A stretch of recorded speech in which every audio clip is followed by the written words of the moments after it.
Yes, very good morning students. How are you all बच्चे? बेटे last class में हमने एप्लीकेशन ऑफ डेरिवेटिव्स में टेंजेंट्स एंड नॉर्मल किया था, राइट? उसके क्वेश्चंस भी कर लिए थे हमने. आई होप आपने जो रिमेनिंग क्वेश्चंस आपकी प्रैक्टिस के लिए छोड़े थे कर लिए होंगे, एग्जाम्पल समेत. 1 मार्कर्स की भी प्रैक्टिस की होगी from exemplar book, right? I hope so, I hope आपने किया होगा ये. आज हम नेक्स्ट टॉपिक स्टार्ट करने लगे हैं बेटे, that is increasing and decreasing functions. Okay, increasing decreasing functions के लिए बेटा एक लाइवली एग्जांपल लेते हैं. Just see, this boy is climbing up the stairs, right? Okay, can you tell me what is happening to the height of the boy from the floor? Can you just tell me? He was here, he was climbing up.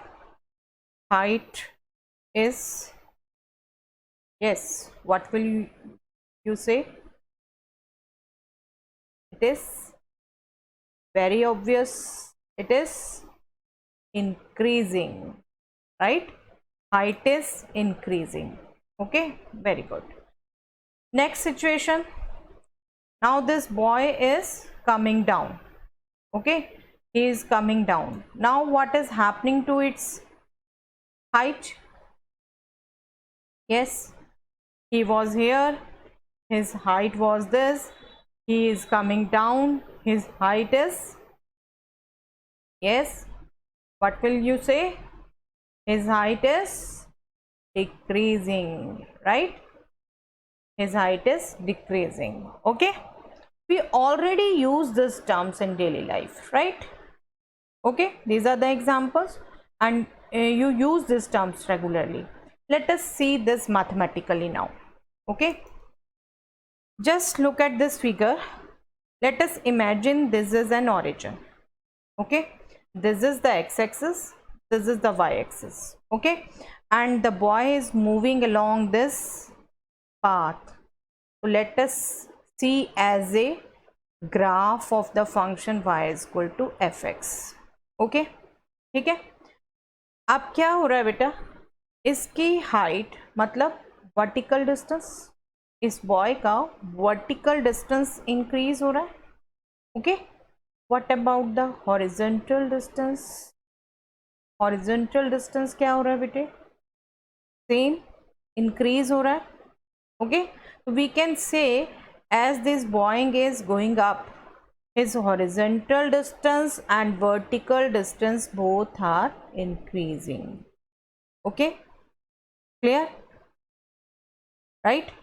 That means x coordinate and y coordinate both are increasing. Then we will say that function is increasing. Okay, I hope it is clear. We are counting it as origin, this as x-axis, this as y-axis. This boy is moving up, and as he is moving up, his horizontal distance, that means x coordinate, and vertical distance, that means y coordinate, both are increasing. Okay, then we say that this curve is increasing, this function is increasing, whatever path he is following, that is increasing. Okay, now come to this situation. Now this is the origin. Okay, and he was here, he is coming down. You have already said this height is decreasing, that means vertical distance is decreasing, right? What about horizontal distance? No, don't think about as a number line, don't think as a negative numbers here. I am talking of distance. ठीक है, distance of its from origin. ठीक है, this is the origin. Now distance is increasing, right? Distance is increasing but horizontal distance is increasing but vertical distance is decreasing. मतलब दोनों में opposite trend है. Horizontal distance is increasing but vertical distance is decreasing. Okay, तब हम क्या कह रहे हैं कि ये जो पाथ फॉलो कर रहा है that function is decreasing. Okay, I hope it is clear to you all. हम मैथमेटिकली जब बात कर रहे हैं तो जब भी हम बेटे पोजीशन की बात करते हैं किसी पॉइंट की, तो मैथमेटिकली तो हम प्लेन की बात करते हैं, राइट, कार्टेशियन प्लेन की। पोजीशन शो करने के लिए हम किसी भी पॉइंट की हम कार्टेशियन प्लेन यूज करते हैं, हम उसी टर्म में बात कर रहे हैं। Okay, I hope it is clear. Horizontal distance increase हो रहा है, वर्टिकल डिस्टेंस भी इंक्रीज हो रहा है, तब हम कह रहे हैं पाथ इंक्रीजिंग है, फंक्शन इंक्रीजिंग है, राइट। जब हॉरिजेंटल डिस्टेंस इंक्रीज हो रहा है बट वर्टिकल डिस्टेंस डिक्रीज हो रहा है, तब हम कह रहे हैं पाथ डिक्रीजिंग है, दैट मीन्स फंक्शन डिक्रीजिंग है। ओके, इसको मैथमेटिकल टर्म्स में लिख लेते हैं बेटे आप। लेट अस सी, इंक्रीजिंग डिक्रीजिंग फंक्शन हम मैथमेटिकली किसे कहते हैं? जब हम प्रॉपर डेफिनेशन की बात करते हैं तो we use to write its domain. Let I be an interval contained in the domain of a real valued function y is equal to fx, then fx is said to be. There are many situations you can see here. We are going to follow one by one. Okay, अब आप एक चीज़ और समझ लीजिएगा बेटे, अभी हम practically जब बात कर रहे हैं हम इंक्रीजिंग डिक्रीजिंग की बात कर रहे हैं। जब मैथमेटिकली हम आ जाएंगे तो we will see there are two more terms, strictly increasing and strictly decreasing. ठीक है, what are they? Let us understand mathematically now. ठीक है, look at this figure, this is the path of the curve y is equal to fx. ठीक है, this is the function y is equal to fx, and what we said, horizontal distance is increasing. You can clearly say x1 is less than x2, that means horizontal distance is increasing. Okay, and at the point x1 vertical distance is y1. y1 is when we put x1 value of this function fx1. ठीक है, and here at the point x2 vertical distance is y2, that means y1 is less than y2. Okay, clear? This is actually the function which is strictly increasing. You can clear cut see here is no point where we can find any two values of y1 y2 equal. Okay, just जो हम बात कर रहे हैं कि अगर horizontal distance increase होगा, vertical distance भी इंक्रीज हो रहा है, देन स्ट्रिक्टली इंक्रीजिंग है, और अगर कुछ पॉइंट्स में इक्वल भी आ गया तो इंक्रीजिंग होगा। ठीक है, तो इसी टर्म में बात करेंगे हम, strictly increasing and strictly decreasing. I hope strictly increasing clear. Just see the definition. Function fx is always, हम जो डेफिनेशन लिख रहे हैं, it starts from here. fx is said to be strictly increasing in the interval I if x1 less than x2 implies fx1 less than fx2 for all x1 x2 belonging to I. अगर horizontal distance में ये order है तो vertical distance में भी यही order रहेगा। ठीक है, हमने वो ग्राफिकली बात की कि वर्टिकल डिस्टेंस इंक्रीज हो रहा है जब हॉरिजॉन्टल डिस्टेंस इंक्रीज हो रहा है। जब हम बात करेंगे अलजेब्रिकली तो हम बात करेंगे इन सिंबल। अगर हॉरिजॉन्टल डिस्टेंस में जो सिंबल यूज़ हो रहा है, जो ऑर्डर है, वही वर्टिकल डिस्टेंस में भी रहे। ठीक है, तब हम बात करते हैं कि function is strictly increasing. Okay, let us now see some more situations. अब ये क्या हो रहा है बेटे, यहाँ पर you can see here increasing at the same level increasing.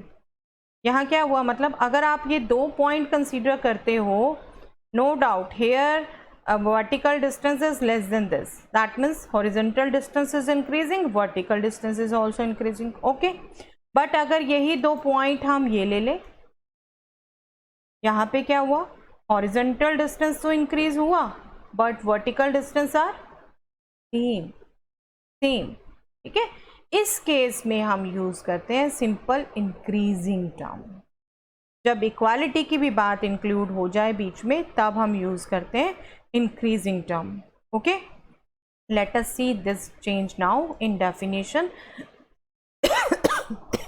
sorry. Then fx is said to be increasing in the interval I if x1 less than x2 implies fx1 less than equal to fx2. Horizontal distance में order क्या है, x1 less than x2, और vertical distance में equality की भी बात हो गई. लेस देन तो रहा, सेम रहा, बट इक्वालिटी की भी बात हो गई जैसे यहाँ हुई. ठीक है, तब हम सिंपल इंक्रीजिंग टर्म यूज़ करेंगे. ओके बेटा, नो डाउट अभी जब हम क्वेश्चंस करेंगे तो you will see that our adaption how will you perform. उसकी वजह से we are mostly using term increasing and decreasing only. But आपको जैसे बार बार कहती हूँ, you should know each and every concept by its root. That is the actual learning. और आपको बार बार कहती हूँ कि कंसेप्ट आपके थॉरली क्लियर हैं तो बेटे you don't have to go to any coaching centre for your competitive exams. You just need a good material to study. Okay, so you should clearly understand all these terms. Don't think कि book में ऐसा नहीं है, कुछ नहीं है. Book में definitely strictly increasing decreasing है, ठीक है, बट क्वेश्चंस तक जब आते हैं तो थोड़ा सा अडेप्ट कर लिया गया है कि आप इंक्रीजिंग लिखते हैं डिक्रीजिंग लिखते हैं, चल जाता है. That is the vague way, but we should understand what exactly is like what. Okay, just see next now. अब ये नेक्स्ट फिगर देखिए. अब आप ये दोनों समझ चुके हैं तो मुझे फटाफट आप ये देख सकते हैं और बता सकते हैं.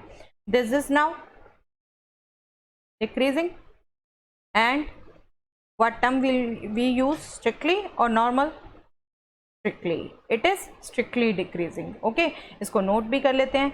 हॉरिजॉन्टल डिस्टेंस क्या हुआ बेटे? इंक्रीज. बट वर्टिकल डिस्टेंस क्या हुआ? Yes, vertical distance is decreasing. okay, that means horizontal distance increase होने पर अगर vertical distance decrease हो रहा है that means function is decreasing. और algebraically जब हम बात करेंगे तो algebraically हम कहेंगे function is strictly decreasing in the interval if whatever is order in the horizontal distances that order opposes in vertical distances. दिख रहा है ना clear cut? x1 less than x2, but when we come to y distance, vertical distance, this order is greater than now. ठीक है, when this order reverses then function is decreasing. और as we can say there is nowhere equality, so it is strictly decreasing now. Okay, clear? चलिए next देखते हैं बेटा figure. अब क्या है? Decreasing equal decreasing. तो यहाँ पर भी जब आप मान लो ये दो पॉइंट कंसीडर कर लेते हो तो this horizontal distance is increasing but vertical distance is horizontal distance is increasing but vertical distance is decreasing. Right? Okay, लेकिन अगर यही सिचुएशन ये हो, हॉरिजॉन्टल डिस्टेंस तो इंक्रीज हो रहा है बट वर्टिकल डिस्टेंस सेम है, इक्वालिटी की भी बात हो रही है.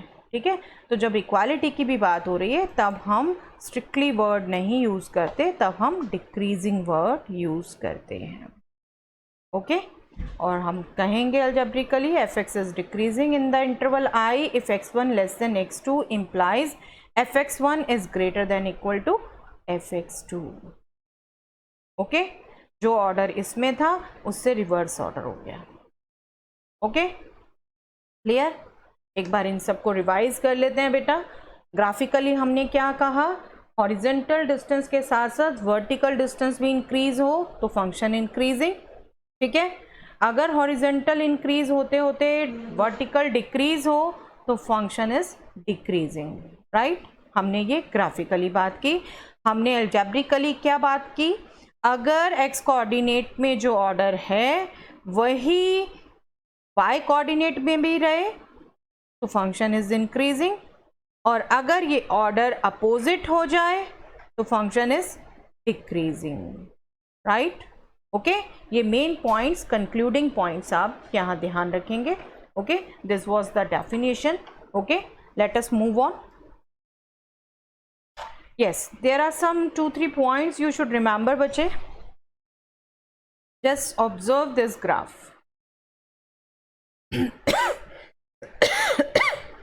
Sorry, one second. Just observe this graph. This here function is decreasing, then now here increasing, then now decreasing, here increasing. Suppose this is the graph of sin x. Sin x 0 पर value 0, then pi by 2 पर 1, right? Then pi तक आते आते ये फिर decrease होती है 0 पर, फिर 3 पाई बाय 2 तक आते आते थे -1 पर, फिर इंक्रीज होती है, राइट? साइन एक्स का ग्राफ है ये लाइक। ऐसे फंक्शंस को जब हम इनके कंप्लीट डोमेन में बात करेंगे बेटा, तो हम सिंगल इंक्रीजिंग या डिक्रीजिंग नहीं कह सकते, ठीक है? जब हमारा कोई ग्राफ, कोई फंक्शन इंक्रीजिंग डिक्रीजिंग फंक्शंस दोनों के करेक्टरिस्टिक्स दिखाता है, तो हम उसे सिंगल टाइप में काउंट नहीं कर सकते। We will say it is neither increasing nor decreasing. Okay, this is neither increasing nor decreasing, और you can say that it shows the pattern of both. Okay, this will show pattern of both. Okay, you can clearly say we have discussed this is the graph of sin x in its domain. Okay, we can say it is neither increasing nor decreasing, or we can say that it shows pattern of both, but in usual terms we need to say increasing or decreasing. फिर वही बात आती है, concept को हम अपने क्वेश्चनिंग्स में थोड़ा सा जो चेंज कर लेते हैं। हमारे क्वेश्चंस कह लो बेसिकली मोस्टली चेंज हैं neither increasing nor decreasing form में, तो वी यूज दिस टर्म। अगर लेकिन पैटर्न पूछते ही हैं तो आप दोनों टर्म्स यूज कर सकते हो, दोनों राइट है, नाइदर इंक्रीजिंग नॉट डिक्रीजिंग, और either we can say that this graph is showing pattern of both, it is both increasing and decreasing in different intervals of its domain. ठीक है, okay, clear? चलिए एक दूसरा graph clear cut recall हो गया होगा आपको। ये कैसा ग्राफ है? Constant function. कांस्टेंट फंक्शन में भी इंक्रीज डिक्रीज की बात नहीं होगी ना। Constant function itself is neither increasing nor decreasing, right? Constant function is neither increasing nor decreasing. हमने ये जो एग्जांपल लिया है यहाँ पर उसको लिखा है। Okay, this constant function is neither increasing nor decreasing. Okay, तो ये कुछ एग्जाम्पल्स थे जिनको आप नाइदर इंक्रीजिंग नॉट डिक्रीजिंग में काउंट कर सकते हैं। और डेफिनेटली इस जैसे ग्राफ को आप कह सकते हो both pattern is showing, but यहाँ वो टर्म यूज़ नहीं कर सकते बिल्कुल। कांस्टेंट के लिए आप वो टर्म बिल्कुल नहीं यूज़ कर सकते। Constant is neither increasing not decreasing, जबकि साइन एक्स जैसे ग्राफ के लिए आप दोनों टर्म्स यूज़ कर सकते हो, नाइदर इंक्रीजिंग नॉट डिक्रीजिंग भी, या फिर it is showing pattern of both.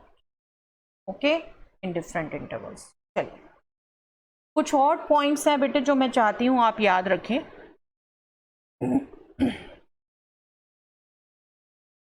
अगर ये let us read first, if a function is strictly increasing और strictly decreasing in an interval आई,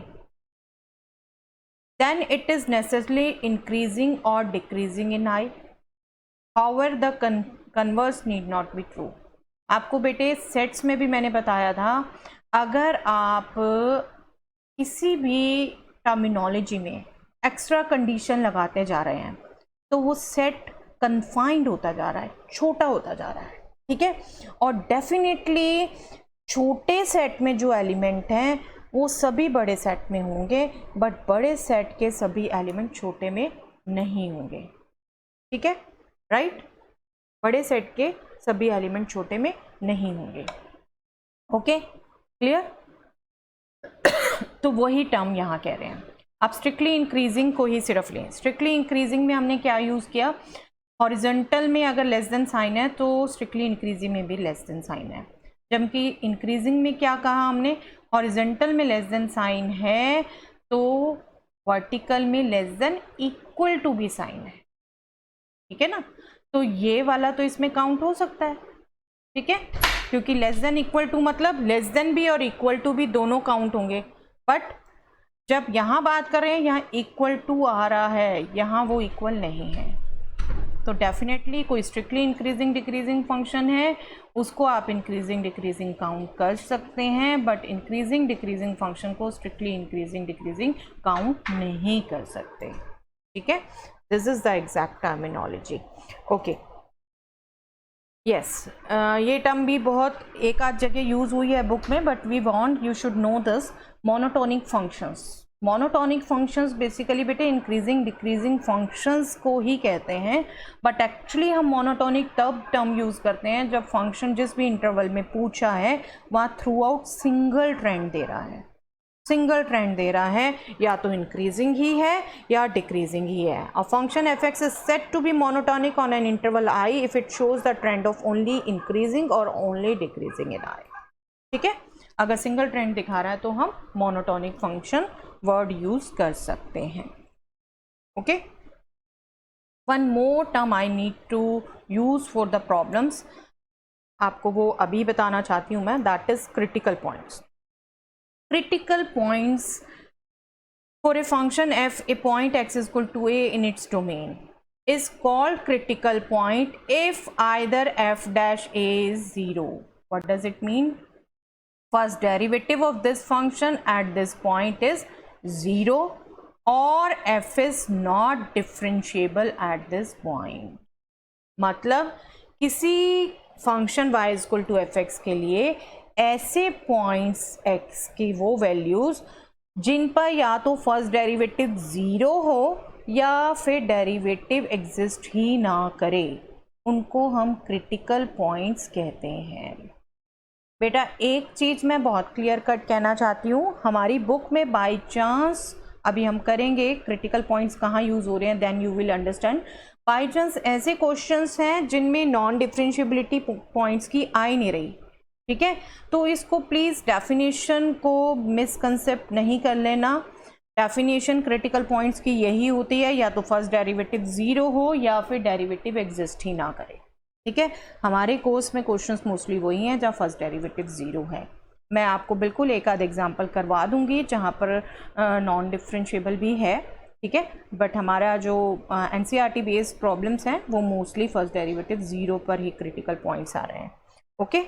तो you should remember these terms also, we will use it, specially critical points term, ठीक है, we will use it regularly in problems, तो you should know. दोबारा एक बार revise कर लेते हैं बेटे। फंक्शन के डोमेन की वो वैल्यूज जहाँ पर फंक्शन का फर्स्ट डेरिवेटिव 0 है, राइट, या फिर फंक्शन नॉन डिफरेंशिएबल है, ओके, क्लियर। चलिए आगे देखते हैं बेटा। यस, ये भी टर्म की सिंगल पॉइंट पे इंक्रीजिंग डिक्रीजिंग मैं क्यों बताना चाहती हूँ स्पेशली, क्योंकि एकदम आगे जब कॉलेज में हम ट्रांजिशन करते हैं आपको बिल्कुल नया लगने लग जाता है। सिर्फ मैं आपकी नॉलेज के से ये बताना चाहती हूँ बेटे, you should understand it and keep it in your mind. जब भी हम बात कर रहे हैं किसी पॉइंट पे, एक्चुअली क्या मतलब है, पॉइंट पे फंक्शन इंक्रीजिंग डिक्रीजिंग होने का मतलब कि उसके अराउंड कोई बहुत स्मॉल इंटरवल है जहाँ पर 2 पॉइंट ऐसे हैं, ये हमारा पॉइंट x0, ठीक है, फंक्शन के डोमेन में है, ठीक है, इसके around 2 point x0 minus h, x0 plus h, मतलब हम ये जो इंटरवल है ये कंसीडर कर सकते हैं, ये एक इंटरवल है जिस पर ऐसे और भी पॉइंट होंगे। Do remember this is very very small interval, ठीक है, जिसके अराउंड और 2 पॉइंट्स हैं जिन पर वो वही ट्रेंड दिखाए जिस ट्रेंड की हम बात कर रहे हैं। मैं यहाँ एग्जांपल सिर्फ सिंगल का ले रही हूँ। A function F x is said to be strictly increasing at x not if there exist an interval x not minus h, x not plus h, this interval, ठीक है, इस इंटरवल की बात कर रहे हैं। H is greater than 0 definitely, such that for x1 x2 belonging to I, इस interval में x1 x2 हो, इस इंटरवल की ही बात कर रहे हैं, इसी को नाम आई दे रहे हैं, ठीक है।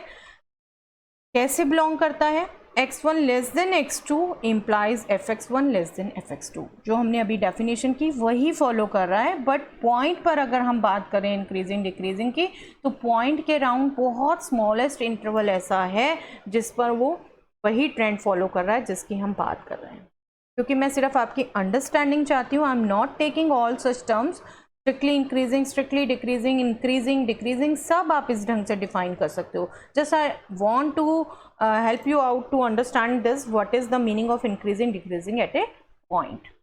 ठीक है, एट ए पॉइंट मीन्स उस पॉइंट के अराउंड एक बहुत स्मॉलेस्ट इंटरवल है जिस पर वो वही ट्रेंड शो कर रहा है जिसकी हम बात कर रहे हैं। अगर स्ट्रिक्टली इंक्रीजिंग की कर रहे हैं तो स्ट्रिक्टली इंक्रीजिंग है, स्ट्रिक्टली डिक्रीजिंग की करेंगे तो स्ट्रिक्टली डिक्रीजिंग होगा, इंक्रीजिंग की बात करेंगे तो लेस देन इक्वल टू होगा, डिक्रीजिंग की बात करेंगे तो ग्रेटर देन इक्वल टू होगा। ठीक है, ये तो आप एक बार समझ गए तो कहीं भी अप्लाई कर सकते हैं। यही कहती हूँ बार बार आपको कि कंसेप्ट को बाय रूट पकड़िए कि आप उसको कहीं भी अप्लाई कर सकें। ठीक है, ओके, ये सिर्फ नॉलेज बेस था। नो डाउट हम प्रॉब्लम्स में कहीं यूज़ नहीं करेंगे। I must want that but whosoever want to take maths further should understand this। ठीक है, यस, हम बाकी फंक्शंस को भी ऐसे ही डिफाइन कर सकते हैं, आपको मैंने पहले ही कह दिया, right. Let us move now. Derivative test, हम डेफिनेटली एप्लीकेशन ऑफ डेरिवेटिव्स पढ़ रहे हैं। अभी तक तो हमने डेरिवेटिव कहीं यूज़ नहीं किया इसमें, हमने तो डेफिनेशन की है simple X coordinate Y coordinate की टर्म्स में। ठीक है, तो डेरिवेटिव का यूज़ कहाँ से आ गया इसमें, डेरिवेटिव को कैसे यूज़ करेंगे हम इंक्रीजिंग डिक्रीजिंग फंक्शंस के लिए। I want to show that you should understand this. Theorem है बेटे ये एक, बेसिकली बुक में भी इसका हम प्रूफ भी एक बार करेंगे। I hope you will understand that also. Let a function fx be continuous on the closed interval ab, okay, and differentiable on the open interval ab, right? Okay, आपको याद हो तो Rolle's theorem, mean value theorems course में नहीं है but मैंने आपको कराई थी, इसीलिए ही कराई थी कि यहाँ पर भी आपको थोड़ा वो समझ आए बात। ठीक है, ओके, नो डाउट यहाँ पर भी बेटे जब हम थ्योरम कर लेंगे आपको पता ही है प्रैक्टिकल प्रॉब्लम्स में हमारा कंक्लूडिंग स्टेप्स समझ में आते हैं, बट जो हमारा ट्रेंड है हम तो बेसिक से समझ रहे हैं। You should understand the concept completely, okay. Then F x is, अब ये क्या कहती है थ्योरम, इसको भी just try to understand by figure. आप रिकॉल करिए हमने डेरिवेटिव जब किया था और डेरिवेटिव की हम एप्लीकेशन कर चुके हैं टेंजेंट्स नॉर्मल भी। ठीक है, डेरिवेटिव को हमने क्या कहा, किसी फंक्शन के लिए उसका डेरिवेटिव एक्चुअली क्या है, उस पर जो पॉइंट्स हैं उन पर जो टेंजेंट्स ड्रॉ कर सकते हैं उनका स्लोप, राइट, यही बात की हमने। ठीक है, आप ये एक कर्व है, बिल्कुल देख सकते हैं आप, कंटिन्यूस है। कंटिन्यूस क्या कहते थे हम पॉइंट लिफ्ट ना करना पड़े, पेन लिफ्ट ना करना पड़े। ठीक है, और डिफरेंशिएबल भी है, क्लियर कट दिख रहा है। डिफरेंशिएबल के लिए भी क्या था, कोई ऐसा पॉइंट मिलेगा नहीं आपको जहाँ पर आप दो टेंजेंट्स ड्रॉ कर सकते हैं, यूनिक टेंजेंट होना चाहिए। ठीक है, अब आप जस्ट सी, मैंने यहाँ कुछ ये पॉइंट्स ड्रॉ किए हैं। ठीक है, इन पॉइंट्स पे अब मैं इस पॉइंट पे सबसे पहले बात कर रही हूँ, यहाँ पे ये मैंने टेंजेंट ड्रॉ किया। ठीक है, इस टेंजेंट का मैंने ये स्लोप काउंट किया है। ठीक है, this graphs I am making using GeoGebra. आपको 11th में थोड़ा सा मैंने डेमो दिया भी था, जो बना के देखना चाहें बिल्कुल देख सकते हैं बेटे, मेरे से पूछ सकते हैं आप अलग से व्हाट्सएप नंबर पर, ग्रुप में कभी भी। ठीक है, क्या देख रहे हैं आप, इसका स्लोप क्या आया 3.58। हम वैल्यू की बात नहीं करेंगे, हम साइन की बात करेंगे, पॉजिटिव है। ठीक है, यहाँ ये फंक्शन क्या है, क्या दिख रहा है बच्चे, इंक्रीजिंग। ठीक है, इस कर्व, ये कर्व इंक्रीजिंग है, इसमें ये पॉइंट लिया हमने, ये टेंजेंट ड्रॉ किया और टेंजेंट का स्लोप पॉजिटिव आ रहा है, राइट। एक और पॉइंट ले लेते हैं बेटा, आप ये पॉइंट ले लिया आप, यहाँ पर भी हमने टेंजेंट ड्रॉ किया, यहाँ पर भी जो टेंजेंट ड्रॉ किया हमने उस पर भी आपको ये थोड़ा सा लग रहा होगा कि ये टेंजेंट मैच कर रहे हैं। एक्चुअली मैंने बहुत बारीक बनाई है, मेरा लाइन बहुत आपकी बहुत बारीक बनाई है ताकि आप स्लोप अच्छे से अंडरस्टैंड कर सको। तो आप डोंट गेट कंफ्यूज, इसको मैं थोड़ा थिक बनाती तो आपको क्लियर कट दिखता है कि ये लाइन और ये लाइन यहाँ पर जो टेंजेंट बनाई थी बिल्कुल मैच नहीं करती, टोटल अलग है। ठीक है, अब यहाँ पर पॉइंट की बात कर रहे हैं, यहाँ पर टेंजेंट ड्रॉ किया है, इसका स्लोप भी जब मैं बात करूँ तो बेटे पॉजिटिव आ रहा है। ठीक है, ओके। तो ये जो थ्योरम की बात कर रहे हैं हम, ये हमारा फर्स्ट रिजल्ट यही देती है कि फर्स्ट डेरिवेटिव अगर पॉजिटिव है तो फंक्शन इंक्रीजिंग है। फर्स्ट डेरिवेटिव अगर पॉजिटिव है तो फंक्शन इंक्रीजिंग है। ये क्या कह रही है theorem? Then F x is increasing in the interval close interval A B और ओपन इंटरवल ए बी। इसकी भी मैं बात करती हूँ एक बार आपसे। If F dash X is greater than 0 for all X belonging to A B. Open interval में बात कर रहे हैं। एक्चुअली क्या होता है बेटे, ये जो टर्निंग पॉइंट्स होते हैं, इन पॉइंट्स पर फर्स्ट डेरिवेटिव 0 होता है। ठीक है, इनको आपने इंक्लूड कर लिया तो डेफिनेटली इंक्रीजिंग है, क्योंकि इक्वल टू 0 भी आ गया। ठीक है, पर जैसा अभी हमने कहा, हमने थोड़ा सा अडेप्ट कर लिया है लिखने का ढंग। हमने स्ट्रिक्टली इंक्रीजिंग डिक्रीजिंग बहुत जगह अवॉइड कर दिया है, इंक्रीजिंग डिक्रीजिंग ही यूज़ करते हैं हम। ठीक है, तो आप ये अपने आप वैसे ध्यान रखिए पूरा। इंक्रीजिंग हम क्लोज इंटरवल में कहते हैं, ओपन इंटरवल में हम स्ट्रिक्टली इंक्रीजिंग कहते हैं। और आप देख सकते हैं ये स्ट्रिक्टली इंक्रीजिंग है, कहीं भी 2 पॉइंट पे वैल्यू इक्वल नहीं है। ठीक है, okay. So this exact is increasing in the open interval AB as f dash x is greater than equal to 0. Equal to नहीं लिख रहे हम, ए बी पे हमें ऑलरेडी पता है, अभी मैं इसको लास्ट में बता भी दूंगी, यहाँ पर 0 ही है वैल्यू। ठीक है, बुक में भी खुद अपने आप ये दोनों क्लासीफाई कर रखे हैं एज ए रिमार्क कि क्लोज इंटरवल और more generalize form is open interval. हमारा ओपन इंटरवल में ही है एक्चुअली स्ट्रिक्टली इंक्रीजिंग। ठीक है, जब इन दोनों पॉइंट्स को इंक्लूड कर रहे हैं तो इन पर 0 है फर्स्ट डेरिवेटिव। ठीक है, तब क्लोज इंटरवल बात हो जाती है, तब ये in fact greater than equal to होना चाहिए। बट अभी जो हम ट्रेंड देख रहे हैं, हम उसी पे मैं लिखवा रही हूँ आपको, जो हम फॉलो भी करेंगे क्वेश्चंस में। This is greater than equal to 0, तो function here is increasing when first derivative is positive. Okay, first derivative is positive. तो concluding statement is function is increasing in the interval, either we can take close, either we can take open, if f dash x is positive. Okay, let us see now some more figures, some more points. अब यहाँ पर क्या था बेटे, यहाँ पर function decreasing है, आपको क्लियर कट पता है। ठीक है, यहाँ पर भी कुछ पॉइंट पे मैं टेंजेंट ड्रॉ करूँ। इस टेंजेंट का स्लोप देखते हैं कैसा है बेटे, नेगेटिव, राइट, नेगेटिव है। ओके, दूसरे पॉइंट पे भी देखते हैं, इस पॉइंट पे भी अगर मैं टेंजेंट ड्रॉ करूं तो उसका स्लोप भी नेगेटिव। ठीक है, तो क्या मतलब हुआ, जब डिक्रीजिंग है तो वहां पर टेंजेंट्स का स्लोप नेगेटिव है, that means first derivative at that point negative है, नेगेटिव है। तो this is the second statement of the theorem, function is decreasing in the interval. Again वही बात, इसको बार बार डिस्कस नहीं कर रही बेटे मैं, आइदर क्लोज और open, if F dash X is less then 0, F dash X is negative. ठीक है, ओके। एंड ये जो अभी मैंने आपको बात कही बेटे, यहाँ पर मैंने टेंजेंट आपको ड्रॉ करके दिखाया है, यहाँ पर स्लोप 0 है, that means parallel to x axis है। Same here, same here, turning points पे स्लोप 0 ही आएगा। ठीक है, कोई भी फंक्शन हमारा है, जनरली हम जो क्वेश्चन करेंगे हम पॉलिनोमियल्स करेंगे। पॉलिनोमियल्स मोस्टली हम ये टर्निंग पॉइंट्स कैलकुलेट करेंगे, इन्हीं को क्रिटिकल पॉइंट्स कह रहे हैं। अभी जो मैंने टर्म आपके साथ यूज़ की पीछे, आपको का याद रखिएगा, these are the critical points. और आप देख रहे हैं 2 क्रिटिकल पॉइंट्स के बीच में फंक्शन एक ही ट्रेंड फॉलो कर रहा है। तो इस इंटरवल को हम अलग लेते हैं, इस इंटरवल को हम अलग लेते हैं। जब हम प्रैक्टिकल क्वेश्चंस करेंगे तो you will understand more. Okay, yes. तो हमारा कंक्लूडिंग क्या हुआ बेटा, जब फंक्शन इंक्रीजिंग है तो फर्स्ट डेरिवेटिव पॉजिटिव, जब फंक्शन डिक्रीजिंग है तो first derivative negative, and at the critical points, at the turning points, function का first derivative 0। These are critical points, A B D, these are critical points. ठीक है, where first derivative is 0। Okay, और कहाँ first derivative 0 होगा बेटे, constant function में। अभी हमने किया कांस्टेंट फंक्शन तो नाइदर इंक्रीजिंग है नॉर डिक्रीजिंग है। ओके तो ये थ्योरम इसको भी डेफिनेटली क्लासीफाई करती है। If the first derivative is 0 then this is constant function.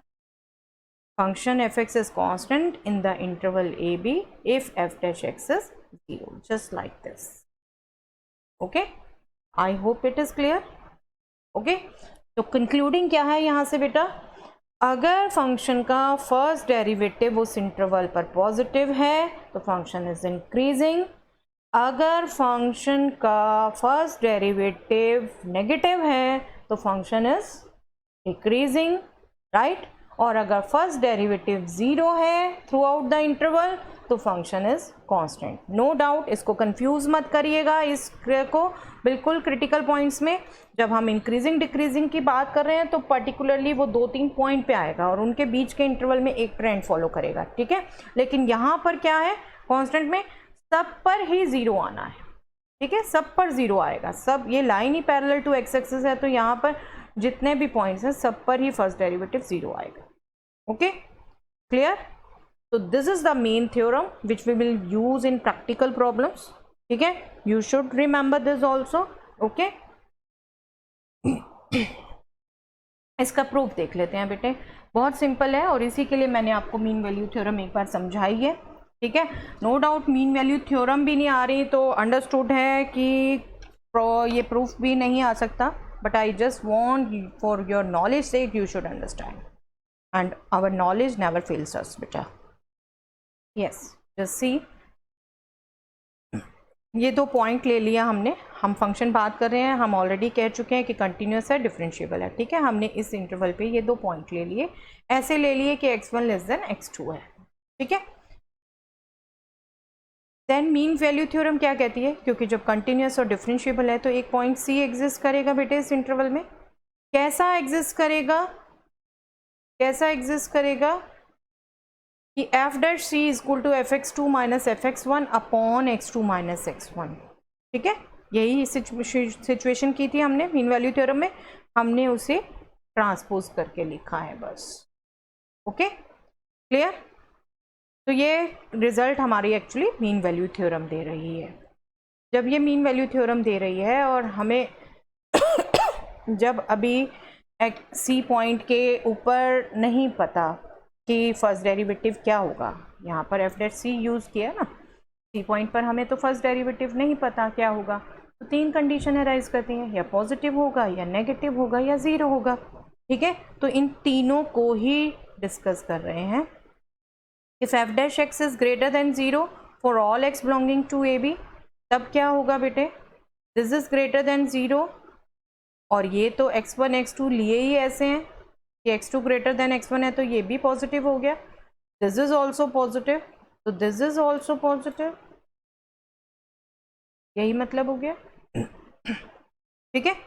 and this will gives fx2 is greater than fx1, that means क्या हुआ, जो हमारा रिलेशन x कोऑर्डिनेट्स में था वही y कोऑर्डिनेट्स में आया, राइट।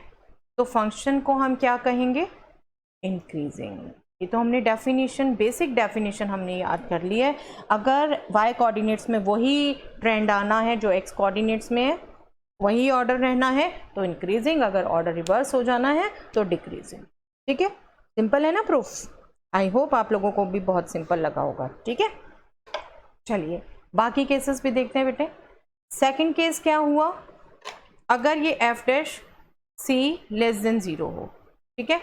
अब ये लेस देन 0 हो, ये पॉजिटिव है तो ये भी लेस देन 0 आएगा, negative into positive is negative, तो ये क्या आया, ये भी नेगेटिव आया, ये नेगेटिव आया मतलब we can transpose this here, that means fx2 is less than fx1, right. तो x1 तो लेस देन था और fx1 ग्रेटर देन आ गया, ऑर्डर चेंज हो गया, ठीक है। तो क्या कहेंगे बेटे, यस, आई होप आप सब आंसर दे रहे हैं, डिक्रीजिंग फंक्शन। बस ऑनलाइन का यही प्रॉब्लम है कि मैं आपके आंसर फेस टू फेस नहीं सुन सकती, otherwise I have full confidence कि आप में से जो समझ रहे हैं बहुत अच्छे से समझ रहे होंगे, ठीक है। डिक्रीजिंग हो गया फंक्शन, ठीक है। अब थर्ड केस क्या हो गया बेटे? थर्ड केस हो गया first derivative zero, first derivative zero,